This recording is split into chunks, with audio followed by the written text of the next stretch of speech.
does it have any flavor at all, or is it just? Yeah, they come in their standard, summertime flavors, mango, Yeah, strawberry. key lime pie.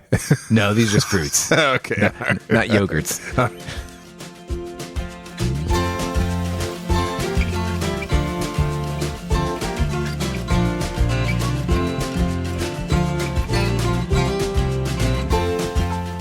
Hello, and welcome everyone to episode 59 of The Mashup, the best bourbon conversation you're going to hear all week long. We're your hosts, Michael, Anthony, and Steven. Hello, my good sir. Hello, sir. How are you? Doing fantastic. I have a serious question for you. Go ahead. I drink a lot of bourbon. You know that. I talk about it on the show. I talk to you about it. We text about it. You have a podcast, right? Yeah. Do you have one too? No. Okay. Oh, it's just me. This is you. Oh, man. Well, we've been drinking so much bourbon. We've been talking about so much bourbon. And there was once upon a time, to go in way, way back land, sometime last year, where I remember you and Michael used to be talking a lot about seltzer. And I kind of rode the wave a little bit. I got into it. I bought a couple packs here and there. But it's kind of fallen off. But as the spring approaches, I'm thinking about maybe picking up my seltzer game or thinking about alternative beverages.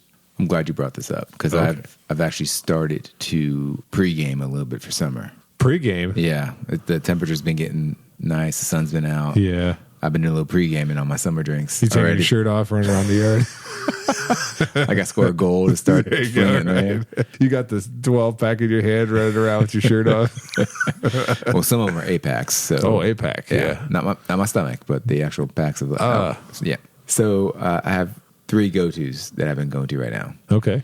I am still on the Moscow Mule train that's from last year. So this is ready to drink Moscow Mule in a can? No, I still have or to I'm just making, making them? I'm Okay, making I these got because you. I think I have about 2.5 cases of ginger beer in my refrigerator. Oh, nice. And that's 2 drinks per can. Yeah. So there you go. It's a race against time. I've got a lot to catch up here. The thing is that, you try to make your cocktails at home as cheap as possible. Oh, yeah. And so I found where the cheapest ginger beer was being sold. Oh. So when I would go, I'd kind of clear them out. You're the guy like hoarding the ginger beer. Yeah. I love it. So this happened like late summer, and then we kind of got off the kick. So I have all this ginger beer that's just been stockpiled in my refrigerator. If I ever feel like making a Moscow Mule, I'm coming over here and bringing ginger beer. Please. There's probably a date that those things go bad by. So you got that as your one. What are the other ones? You said 3 go-tos. Okay, the other one is that somehow I got on the high noon kick. This is our favorite word, RTD, ready to drink. There you go. Vodka-based seltzer. And so what is that? Does it have any flavor at all, or is it just? Yeah, they come in their standard, summertime flavors, mango, Yeah, strawberry. key lime pie. No, these are just fruits. Okay. Not yogurts. Yogurts, pies. Yeah. So those are good, but those come in 8-packs, and Okay. those are a little pricey. Like What is 15, $18 a pack. So you're talking to a person over here that first got into seltzers with you guys, Yeah. and now you're talking about high noon. So I'm talking like what kind of ABV on those? Like, Those aren't that high. I think the high noons are 4.5. okay, What the White Claws are 5. okay, Moscow Mules are probably a little higher. okay. So depending on the kind of day you want to have, that Yeah. depends on Yeah. what you're going to drink, right? And so the last one, Michael, I talked about this last year, Yeah. but I picked them up, and I do have to agree with him. I got the Topo Chico seltzers, Oh, okay. and he always bragged about it being the better of, I guess, the seltzers. Yeah. I have to agree that they go down smoother. It's a smoother back end base to it than just the flavoring and the alcohol. Mm-hmm. It is, I think, slightly less than 5%, but they go down real smooth. They don't have a bad aftertaste. I think because it says alcohol in it instead of the alcohol from the sugar. Yeah. So I think it's a little bit different, but I they're got good. you. I would pick them up. I think I'm going to have to try those because I went off the kick for a little bit. And then now when it comes to things that I'm going to drink outside of bourbon, Yeah. it mostly has been trying to experiment with cocktails. Mm-hmm. But then also I got a little bit of my old, hankerings back there. Started drinking some IPAs recently. Nice. And I don't know how else to explain it. When it comes to IPA, I like the stuff that's so hoppy and dry that it's That's not as soon me. as you take a sip, your whole mouth just goes No. puckered in. That's the kind of stuff. Or it has to be like that newer style, that really juicy, like fruit flavored, like grapefruity, floral kind of IPA. I don't know what they refer to that as. I'm not a beer expert, but So you like your IPAs like I like my espressos. Like double shot, and you want double hops. Yeah, sounds like it. It's funny when I see all those cans that they're like light IPA, and I can't remember where I was at. Gosh, it was a long time ago. I think I was out. I was visiting a friend in California, and I remember we were drinking like the Pliny the Elder, which is like one of the Russian River is one of their better IPAs. It's amazing. And so I think at the time we saw like one of those light IPAs somewhere. You know how they have those now? Yeah. So it's like, get all the great taste and only 3% alcohol, like the session beer. And I was like, who wants 3%? That? Something like that. And he was like, he just looked at me and he's like, well, maybe some people want to enjoy their drink, don't want to get all messed up. And I was like, it just seems like a waste to me, man. Like, it was pretty funny. So, but I'm revisiting some of my craft beer days recently here. Yeah. That's what I'm kind of going for. And I still have all those winter beers that I've got too that I collected. Oh, no. I may have to. I know some of them can stay, but some of them I may just have to man up and drink them during the summer to make sure they don't go to waste. I remember vaguely talking about that one time, how you're the guy that has the winter beer left over. Yeah. And if I'm cutting the grass, I'm going to be coming over and grab one of those. Moving into the hotter season, I guess taking your bourbon match the weather is a little difficult unless you add ice. Yeah, I would think so. I mean, a lot of people like to cool it down in the summer. And I mean, we always talk about like the summer's around the corner, even though we just got into spring here. But the thing is we all know once it gets hot here in Kentucky, it stays hot. Yeah, we usually don't see a lot of up and down, so we kind of miss seasons sometimes here and there. But yeah, not against use a little ice. I mean, what's your favorite kind of ice to use like on when you're drinking bourbon? Like ice ball, ice cubes? Yeah, I think I enjoy the ice ball. Okay. The shaved ice, I don't know if I like it as much as for like a bourbon because it just melts too fast. Yeah, it does seem to water down too quickly. I mean, if you're drinking something else, yeah. I mean, if you're drinking a cocktail, I like shaved ice and stuff like that because I think it evolves pretty quickly. Or like a crushed ice, that's my favorite with cocktails. But man, when I'm just having some bourbon, adding a little water, I guess, to bring it down a little bit, or to cool an ice ball. Cool it down. I was talking with my neighbor about he's using the ice ball. Okay. And I just happened to mention to him. I was like, "Oh, great! You're putting them in like a gallon-sized bag to like stockpile them." Like, no, that's a great idea. I was like, "Oh, there you go. You got to see." Yeah.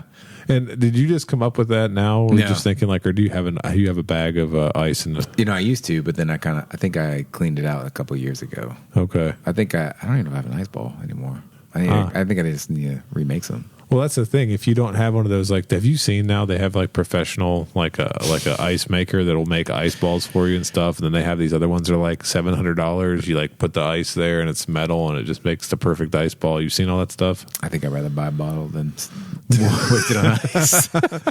Well, I mean, if you're really into your ice balls, you might really want that, right? I don't know about that. But you're right. You do need to put them in a bag, because if you don't, like, everybody's been in that situation before where you don't have a whole mess of ice molds, right? So it's not like you're going to make 50 at one time. Yeah, and when you want them, people are going to be over. Exactly. So you just need to have, especially in the summertime, just have them ready. Yeah, what happens if you have like 8 guests over and they all want like bourbon and ice? Yeah, hold on. Oh, yeah. Hey, let me go over and fill us up. We'll have another ice ball for you in 4 hours.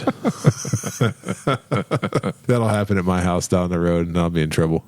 Before we get started tonight, we had 2 reviews this week. Each one is from one of our nationalities. Really? Yes. Oh, come on. So the first one is from Greek Gamecock. Woo, that sounds sexy. I have a feeling this person's from South Carolina. Yeah. I would think it's a dead giveaway. And I said, if it's not my brother, then it's got to be his buddy, because I know they both listen. So whichever one of you it is, cheers. And then the second one is Italian Velch. Oh, there you go. There you go. Representing. Do you know who that is? I do not. Okay. Could be a friend or family member. Yep. From anywhere. Yeah. So thank you guys. And if you would like a shout out, just leave us a review in Apple Podcast. And next time we record, we will give you a shout out. It sounds great. And I think the reason why we got Greeks and Italians on there is because we talk so much about our, we're proud of our heritage. I feel like they should just right. represent. Yeah. Yeah. So Anthony, for this week, we have a bottle of Willett Family Estate bottled small batch rye. Wow, that's a mouthful. So this one comes to us from the Willett Distillery. We've talked about them before, right? Formerly Kentucky Bourbon Distillers. The bottle date is 2021. ABV is 52.5 or 105 proof. The age is stated at 4 years old. The mash bill is 11% corn, 74% rye, and 15% malted barley, and the MSRP is $55. Now, we put the bottle as 2021. I cannot remember when I bought this, to be honest with you. And I tried researching it because the proof on this is the 105, and recently it's been more towards the 110, 112 range. But I don't feel like it's older than 2019. Yeah, that's the thing. I don't know where this, I just don't know what age this is. And there's no laser code on this. There's no copyright date on any of the labeling. So I don't really know how old this is. Yeah, this bottle, the way it looks, has been the same for quite a while. Yeah. And so you're right. I haven't seen one recently. That's a very good point. Low. That is that low. Yeah. So I'm actually kind of excited because I don't know that I've ever seen a proof that low on one of their batched regular products that you can get on the shelf. So this is interesting. As far as catching your eye, this bottle is definitely going to catch your eye because you don't really see the Willett wine bottle on the shelf much at all. That's correct. So when you see it, you know. Yeah, and the rye one here that we have, the label is like kind of like a little bit more of a cream color, I would say, rather than if you see and it has like a green foil neck tag that we're going to talk about because Willett's become synonymous with you hear people say, I want some purple tops, right? Because they're all after the bourbon.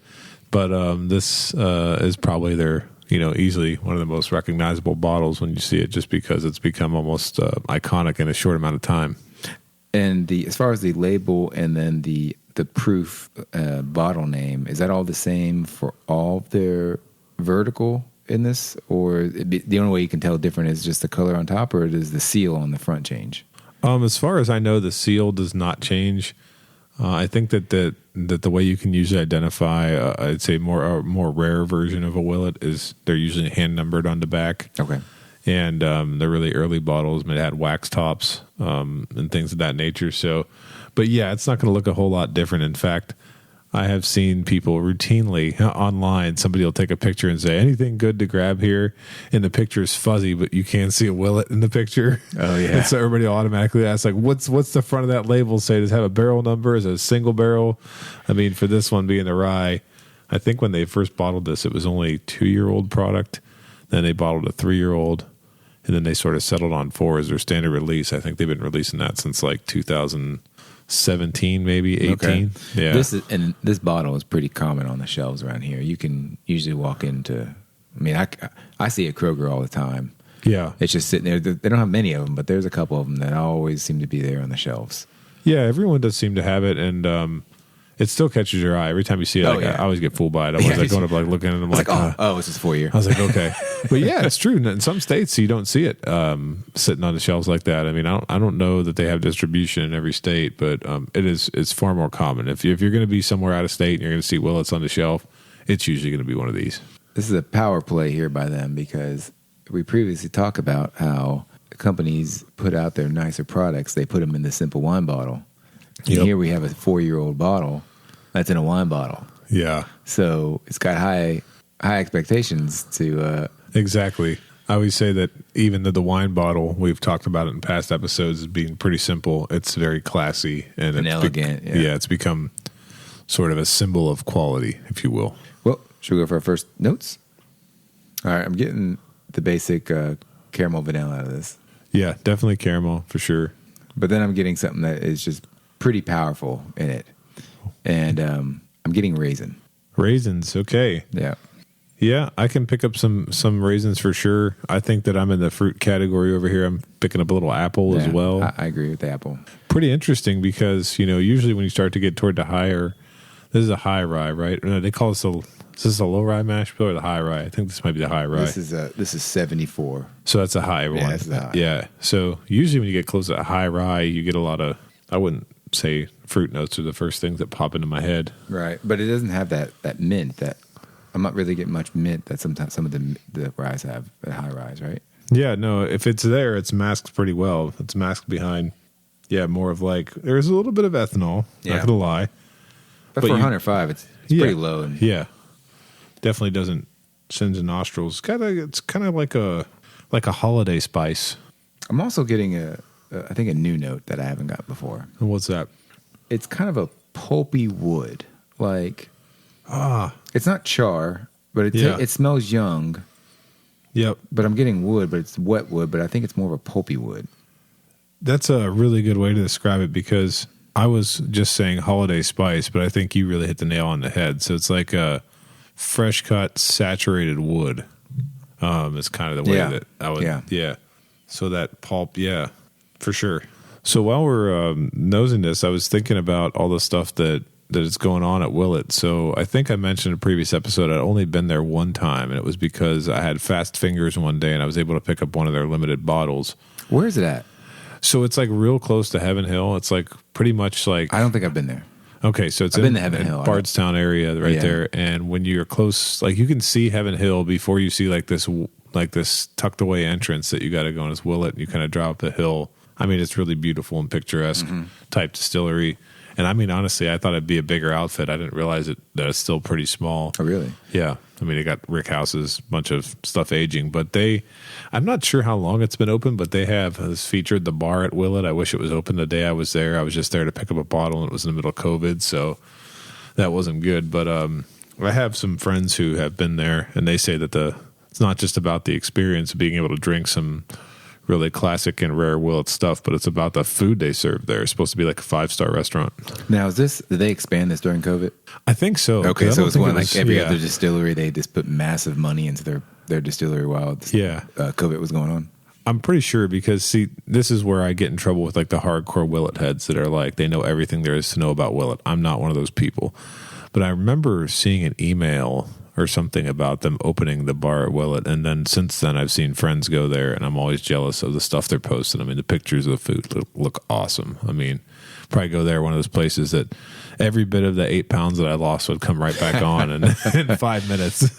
That sounds like a nice place. I think I've seen some pictures on Instagram about it. Yeah. I was like, damn, that looks really nice. Yeah, I mean, I was thinking of all the fun we've made out of the Pot Still Reserve, that they may not ever let us in there. If we ever showed up there and we were like trying to get in, they were like, those guys are the ones that make fun of the Pot Still Reserve.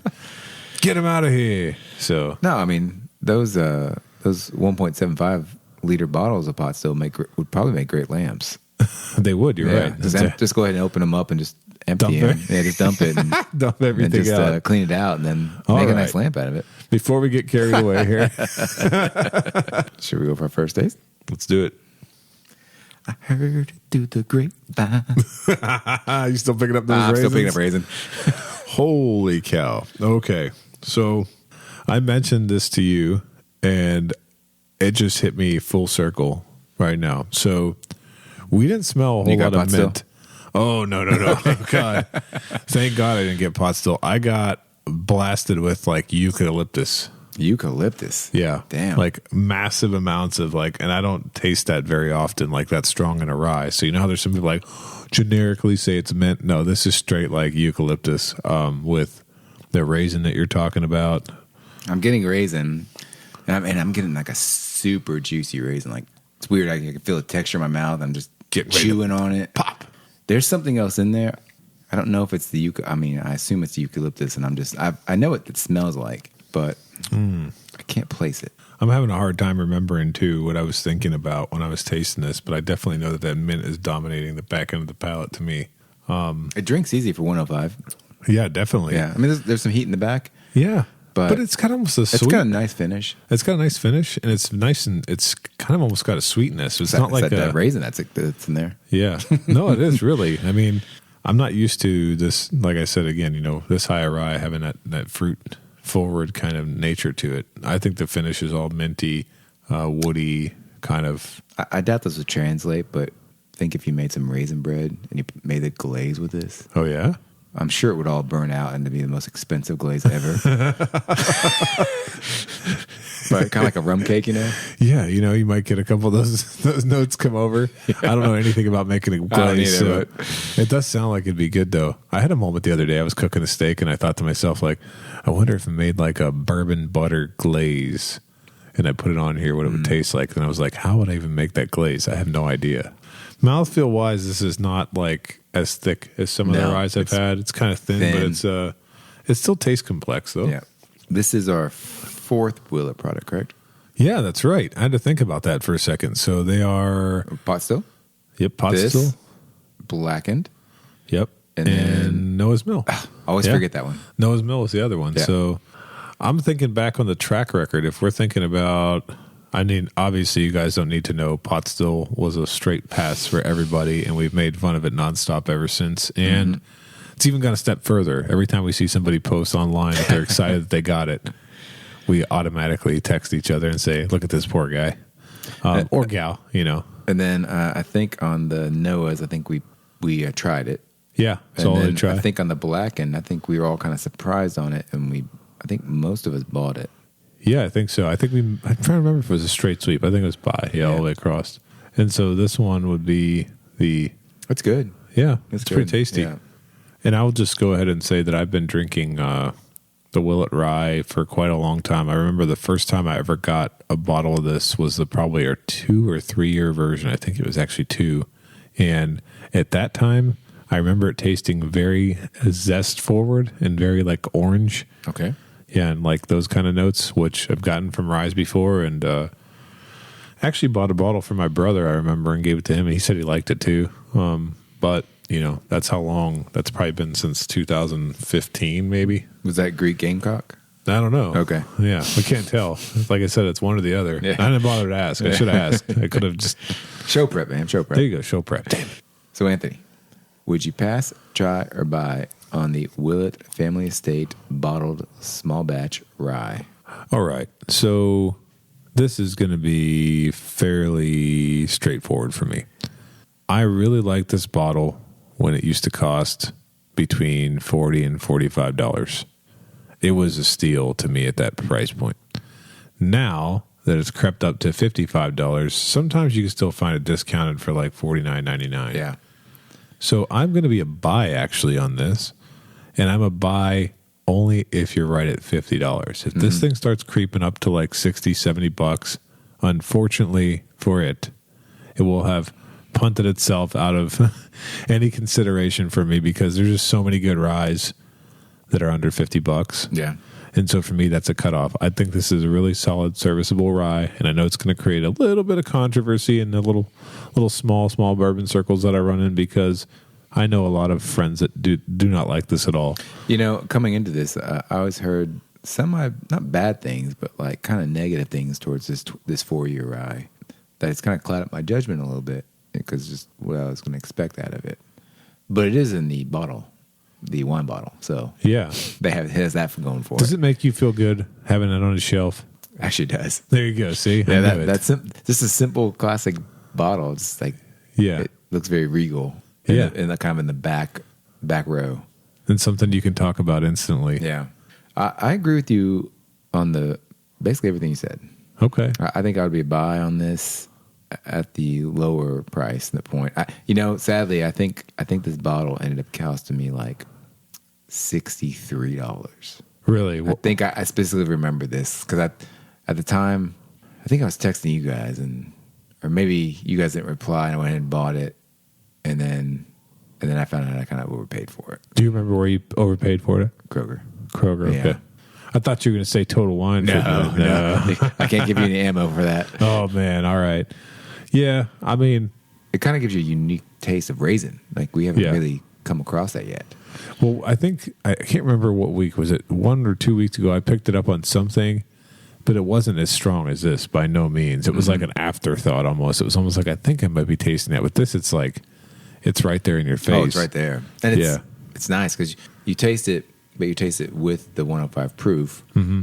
It's got some heft behind it. You got a little heft behind it, and it just has a nice finish. Nothing burny. Yeah, I agree. So I think it's a nice drink. I agree. I like ryes that have that minty finish as well. That's like something that I actually look for in ryes.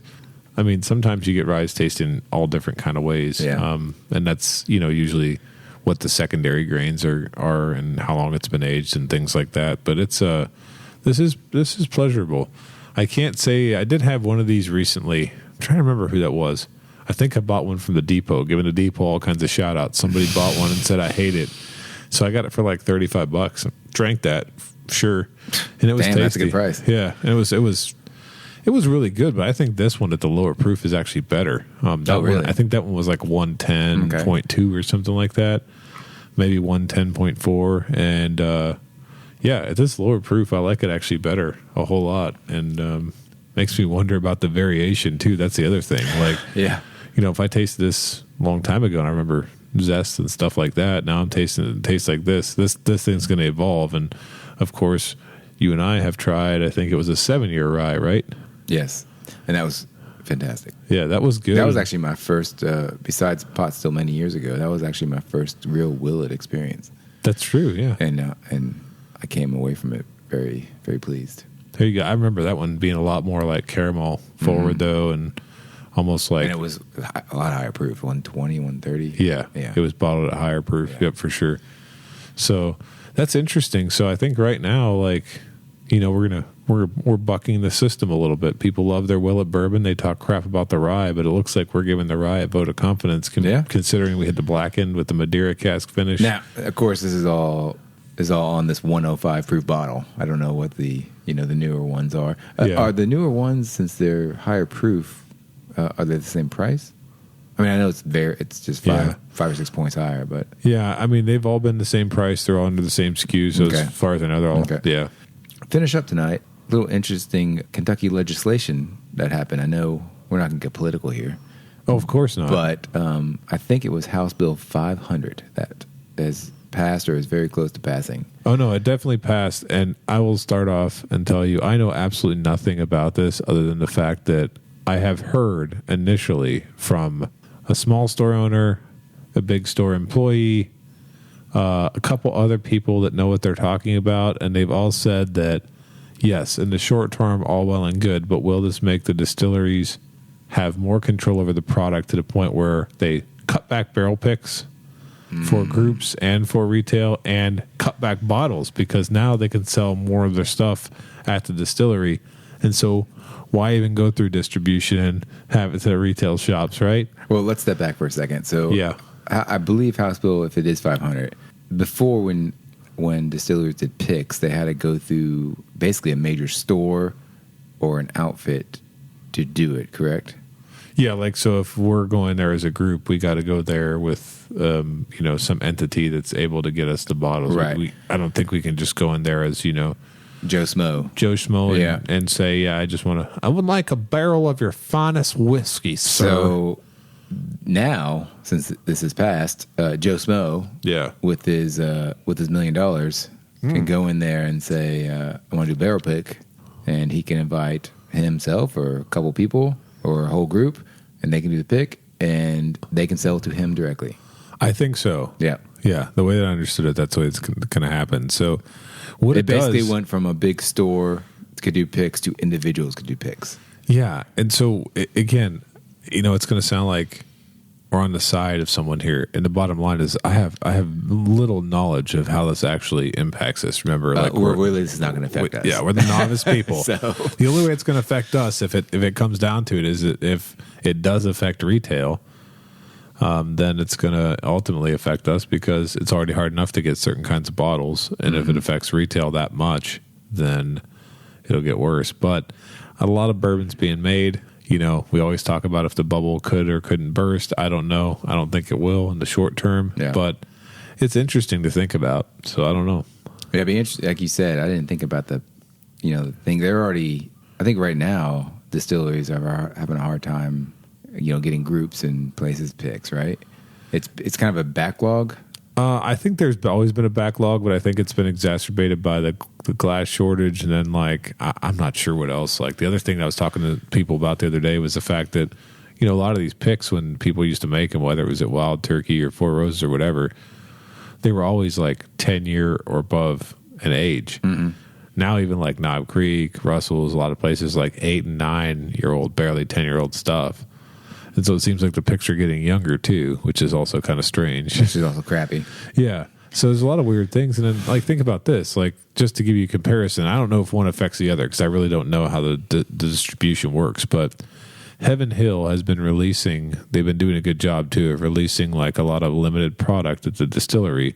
They give a heads up, people come and wait in line and everything, but if they release like, say, 100 bottles of Old Fitzgerald 16-year at the distillery, those bottles ultimately probably would have went somewhere else. They probably have been on a truck, shipped somewhere, and there would have been more people that could have got their hands on them other than people that go put their lawn chairs down in front of Heaven Hill and wait to go sell them for, $500 to $600 on the secondary market, which not everybody does that, but a lot of people do. And so that's where the lining up is happening, and the end user, the retail people, the regular people like us, we're the ones that might in the end suffer from this, because less bottles at distribution means what it means. Less bottles in stores. Yeah. Be really interesting though if like someone came into the game and they went as an individual. Is this a business idea coming up? No. Come on. And yeah, they went and picked some fantastic bottle, and then they started only selling it on secondary. Well, somehow word got out, and that happens. It's some sort of like unicorn bottle that someone found, yeah. and it started going bonkers on secondary. Well, you know what? And it was like the thing to get because no stores you couldn't get it in the stores. Oh, okay. You see what I'm saying? Yeah, I see what you're saying. Like it was like a private stock pick. Okay. From, I mean, I'm sure there's people with names that would know how to pick. Like, let's say Fred Minnick did this. Yeah. And he went private stock pick and then started selling secondary. Oh yeah. See, now I don't think Fred, I don't think he's not going to do that. I'm just throwing the name of someone that people know the name of. Well, you know where that happens the most right now? Yeah. It happens with all these different sticker and wax jobs and everything that people do. So, somebody somewhere will go pick a Weller Foolproof, and it's not enough to just have a Weller Foolproof. It's got to have like wax tops and, picture of Joe Biden on it saying derogatory things. The next thing you know, that's on secondary for like it can have the I did this sticker on it. Yeah, oh yeah, $400 or $500 for that premium for that stuff. So like, it's funny. Like I hope it would get to a point where it'd be actually good whiskey, right? It wouldn't just be like a sticker and a wax job that gets you extra money on that kind of market if that's what your end goal was. But at the end of the day, I said it before. I'll say it again. We just want to drink it. Just leave us alone, And with that, thanks for listening to this week's edition. Please like and follow us on Facebook, Instagram, and Twitter at The Mashup KY. Also, please rate and review us on Apple Podcasts. Until next time, keep it neat.